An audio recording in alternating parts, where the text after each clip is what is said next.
Hey guys, what's up? What if I told you that there are quite a number of ways in which you can play the famous Tennison Gambit trap that I showed you in this video? I'm talking about this common trap where you sacrifice your e4 pawn intending to get it back, but black defends, then you go d3, black takes, bishop takes, and hey, then you see all of a sudden your opponent plays the top played move pawn to h6, which is a blunder because of knight takes f7. After the king takes, you go bishop g6 check. The king can no longer go back because of our bishop, and after king takes, you grab their free queen on d8. Since many people seem to know this Tennison Gambit trap, I want to show you some alternatives to this amazing trap in this short video. In case you're new, my name is Casper.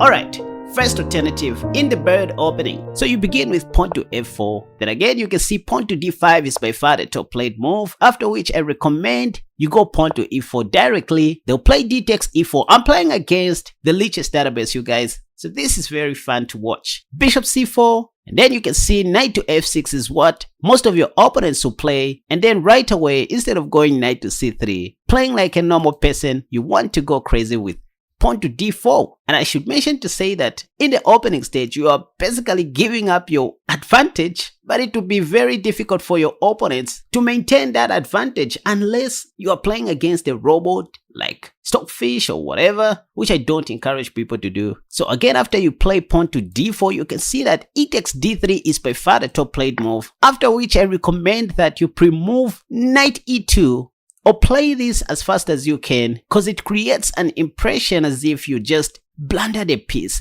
This is why we see everybody on Lichess taking this poor knight, which is a blunder. Why is this a blunder? Because you have bishop takes f7 check. Black's king cannot escape from Sobibo. The only move for black is king takes f7, after which you win the free queen on d8, just like that. Awesome. I guess you now know the idea. Let's move on. Second alternative, in the Pierce defense or in the Perk defense, you simply start with pawn to e4, where black responds with d6. But what I want you guys to play is simply pawn to e5. Check in the Lichess Database, you guys. Look at this. D takes e5 is the top played move, which is what we want to see, okay? Because now we are going to play knight f3, attacking the pawn on e5. Oh, wait a second. I don't know how much we are going to see the Tennison Gambit ideas, you guys. The idea is that if knight to f6, again we go pawn to d3. So that if black takes, we take back with a bishop. And again, according to the Lichess Database, pawn to h6 is by far the top played move. After which you do what? Sack on f7, forking the queen and the rook on h8. So that if king takes, you still go bishop g6 check, and the king cannot go back as this square is still covered by our light squared bishop. So they will have to take our bishop, after which we take the free queen. Now wait a second, don't skip, you guys. I have a surprise for you. A very big blunder that most white players make from here after black plays knight c6 is to take on c7. I mean, look at the Lichess Database, you guys.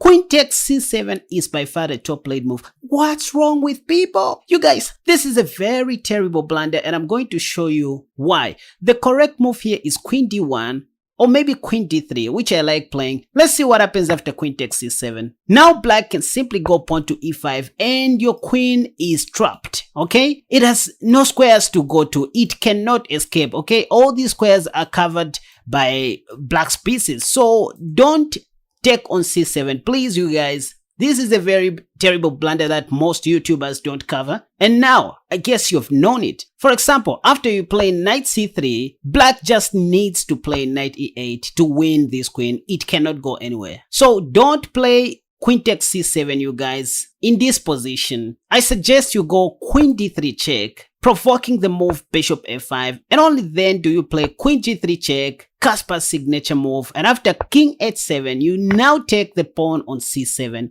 What's the difference here? The light squared bishop is no longer guarding the b7 pawn, so if pawn to e5 comes, we can now grab this b7 pawn. I mean, even if rook c8 is played, we simply go queen takes b7, and now our queen will not be trapped, okay? By the way, knight d4 aims at taking on c2 in order for black to win our rook on a1. So that's why we play knight a3. Very important to keep an eye on this c2 square. E.g., if black foolishly takes on c2 with his bishop, thinking we are going to take back, well, that hangs the rook on c8. So clearly, this doesn't work for black. So hope you liked that as well. If you did, hit the like button and subscribe if you're new for more wonderful videos. Right, let's move on. Third alternative in the Sicilian defense. Let's see how that goes. So here we are playing as white and we begin with pawn to e4. As you can see in the Masters database, pawn to c5, which is the Sicilian defense, turns out to be the most common response, at least from intermediate to super GM level. And that's what we are looking at. Anyways, after pawn to c5, I recommend you go pawn to c3. And this is officially called the Alpine variation. I have another video where I covered the move knight to f6 on the second move, and so we are not going to cover this move in this video. Instead, the move that we are looking at is pawn to d5, which is the second most played move. In fact, pawn to d5 is what most advanced players think is the ultimate solution to the Alpine variation. But wait, let me switch over to the Lichess database, because from here I'm just going to be showing you the top played moves. That's what you're going to see. So after d5 by black, I recommend you play in a gambit style, beginning with the move knight to f3. This invites black to take on e4 since this pawn is now a free pawn. So black will take the e4 pawn, after which you play knight g5. So seeing that we want to take back our pawn, black will be tempted to defend it with knight to f6. What do we do? Well, here I recommend you just go pawn to d3, sacrificing another pawn. And as you can see in the Lichess database, e takes d3 is by far the top played move, which you're going to see. And now I recommend you just take back this pawn. What? Can you see this? Pawn to h6 in this position is by far the top played move, which you are going to see most of your unprepared opponents playing. And guess what? This is the blunder of the century, because we can now sacrifice our knight on f7 by taking, double attacking two of black's pieces, the queen and the rook. If king takes, yeah, we have two possible moves, either bishop g6, which directly wins the queen, or bishop c4, e.g. bishop g6 check, and the king cannot go back, so black has to take, and then that's how we win the free queen on d8. If black chooses not to take with the king,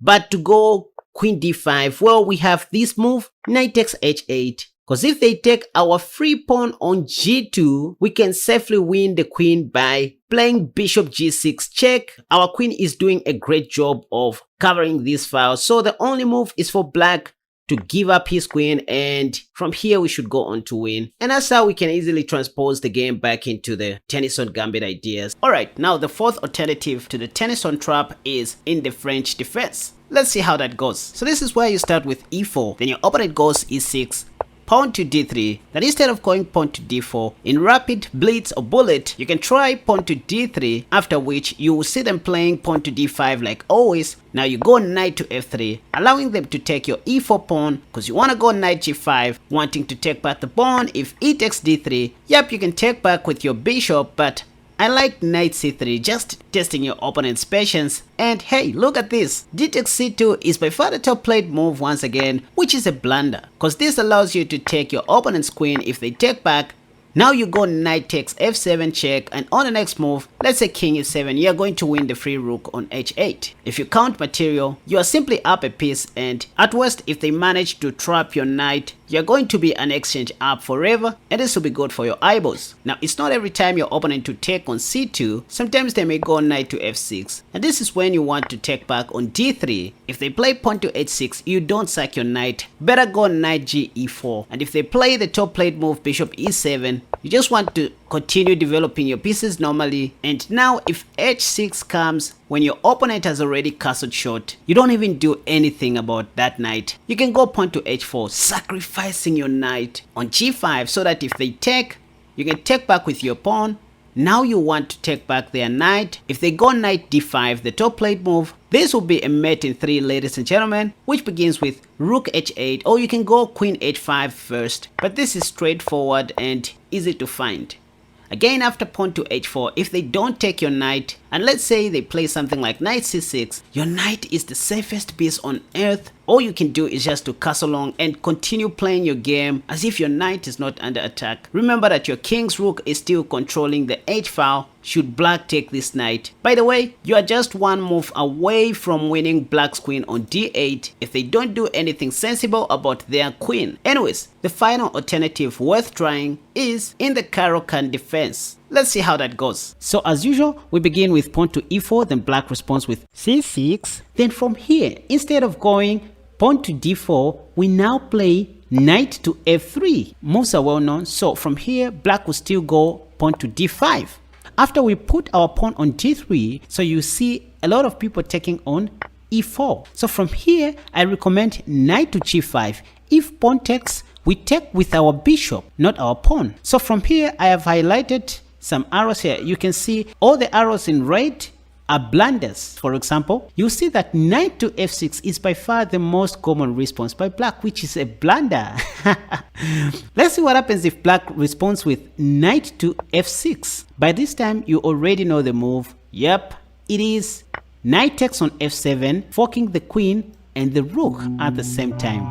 No, Caspar, that is not possible because that knight is just a free knight. If black takes, we give him a check, sacrificing our bishop, and that's how black loses his undefended queen in just 8 moves. Allow me to appreciate and thank the following patrons who sponsor my channel and some of the extra works that I do on Patreon: Vivek, Mike, Alan, Bassam, Adrian, David, Dwayne, Sean, Eric, and the rest of the guys that you are seeing on the screen right now. You can see the list goes on and on. These are the guys who keep this channel running and active. Out of their love, they support our Casper Chess group financially, and in return, I give them extra materials that I don't post on YouTube. To thank all of these guys in style, thank you for supporting my channel once again. And yep, one of my supportive members is Samson Simpson. Thank you guys. If you want to become part of the Casper Chess community, you can simply follow me on Patreon and become a member. Alright, this was just my collection of the Tennison Gambit alternatives that I wanted to share with you guys. Some things are new, some things are old, but hey, it is good for your revision as well. Check out my other amazing videos on my channel and make sure to turn on the bell notification icon so that you don't miss any of my future uploads. Hope to see you soon in my next video. Until next time,